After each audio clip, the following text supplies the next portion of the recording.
Is there like a secret Yankee fan initiation where you have to like act parentless to be in? Cause like I don't understand how so many people in the Yankee fan base embarrass the entire fan base every day. Like, I'm sorry, I've said things, and I've called Yankee fans orphans and stuff. I'm sorry, orphans. I know you guys are a lot better than them, and I don't want to call out every Yankee fan, but oh my gosh, it's a lot. It's enough for me to be like, yeah, it's all Yankee fans, even though I know for sure that it's not. It's embarrassing, honestly. I think that's disgraceful. That's disgraceful. That's not Yankee Stadium. Those aren't Yankee fans. Hooligans. If you missed it, Stephen Kwan today, because he's not familiar with the Yankee Stadium dimensions, missed a double by Isaiah Kiner-Falefa, and right after he missed it, he banged into the wall. Looked a little concussed. I'm not gonna lie, I chuckled a little. It did look a little funny. And he had to see the trainers. The trainers went out to him, and the Yankee fans, they were cheering for it. They were cheering for his injury, saying a lot of stuff. So MYLES STRAW, being the great teammate that he is, climbed up the fence and gave them a piece of his mind. That's a great teammate there. All right.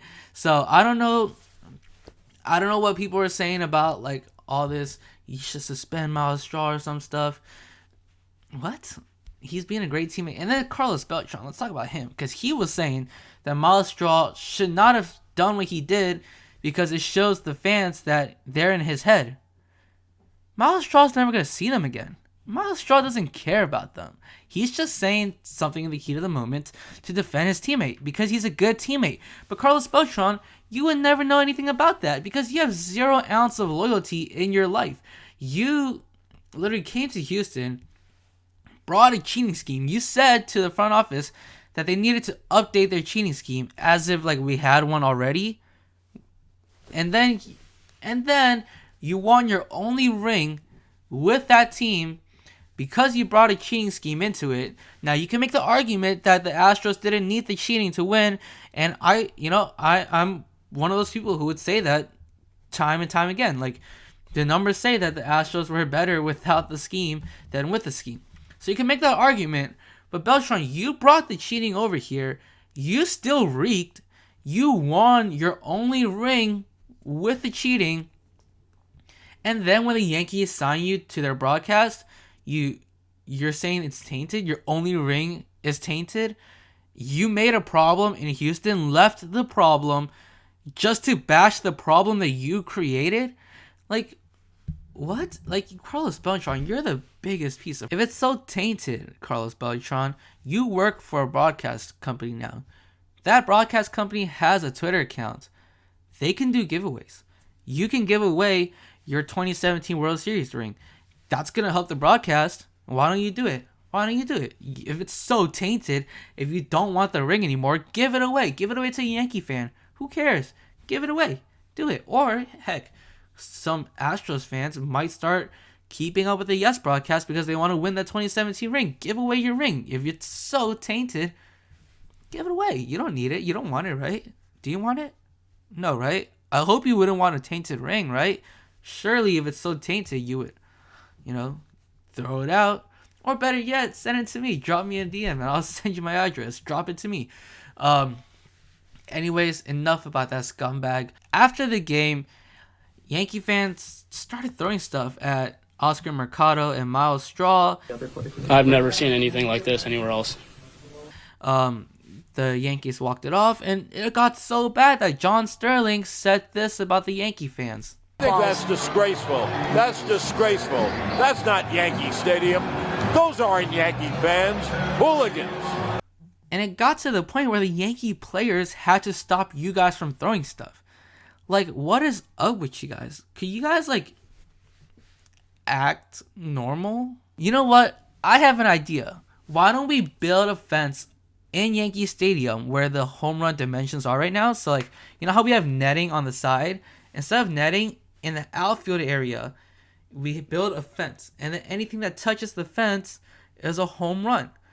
Anything that doesn't touch the fence, like the padding wall right now, we just consider a fair ball like we usually do. It's like It's kind of like the Cubs have like that net that goes inwards, like instead it's just upwards and stuff. I used to play in this one field. It was like a huge concrete wall, but then on top of that there was a fence, and then anything that touched the fence would be a home run.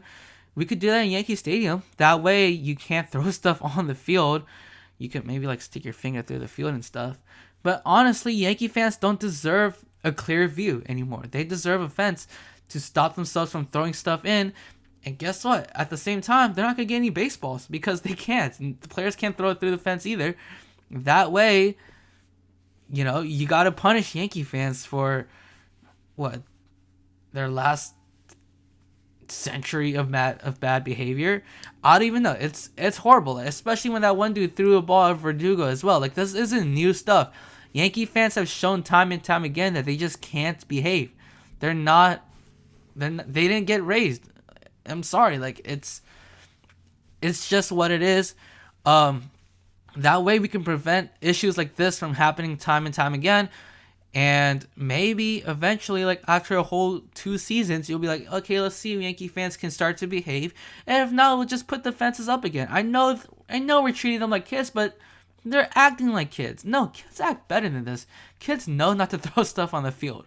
So honestly, build the fence. I don't want to sound like,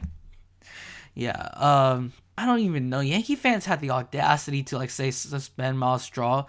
Like, can you guys at least try to act grown up? You guys sound like little kids, bro. You guys sound like those internet trolls who like dish it out and then can't take it back and stuff. It's stupid. It's honestly stupid. Last thing I want to address though, since we're talking about injuries and cheering for injuries and stuff, I do want to address this tweet that I sent because it got a little bit of backlash. Mariner fans, low IQ, low reading comp, they're like, oh, you're wishing J.P. Crawford an injury. Where do I say that? I said that he leaned into it, and I wouldn't be mad if he cracked his kneecap. Now, if you guys didn't watch the game, you could be like, yeah, you're implying an injury should have taken place. Yeah, you're a scumbag. But he was grabbing his knee. I thought an injury already took place. J.P. Crawford implied that an injury took place himself. I didn't imply that it should have taken place. I thought it did take place. And I was like, okay, well, if it happened, you did that to yourself. I don't feel bad about it. Why would I feel bad about it? He did it to himself. But yeah, could I have been more sympathetic? Sure. Can I have worded it better? Sure. Can I have been less explicit? Sure. But did I have to be? Not really. But never in that tweet did I ever wish injury on J.P. Crawford. In fact, I look down on J.P. Crawford's abilities. Oh, not look down, but like I don't view them as very great. So I would want him on the lineup because I think he's an easy out for the most part. So it's not like I want him gone. I just thought he did that to himself, and I was like, okay, well, if you did that to yourself, like that's on you. I'm not gonna feel bad about it at all. Just like with anything, like, and then they're like bringing up Justin Verlander's UCL. The equivalent of that would be like if Justin Verlander was trying to stretch out his UCL to see how far it would go without popping, and then it popped, and I wouldn't feel bad. Like, you're an idiot for doing that too. Like, I wouldn't feel bad if Justin Verlander was trying to do that, but he's smart. He's not trying to hurt himself. J.P. Crawford leaned into it and hurt himself. I wouldn't feel bad about it. If you don't want to get hit by a baseball, don't lean into the baseball. It's as simple as that, honestly. Just grow up, Mariner fans. And you would think that, honestly, with all these Octobers off, Mariner fans would have more time to refine their reading comprehension, but they didn't. And that's what I want to address. Just getting that out there.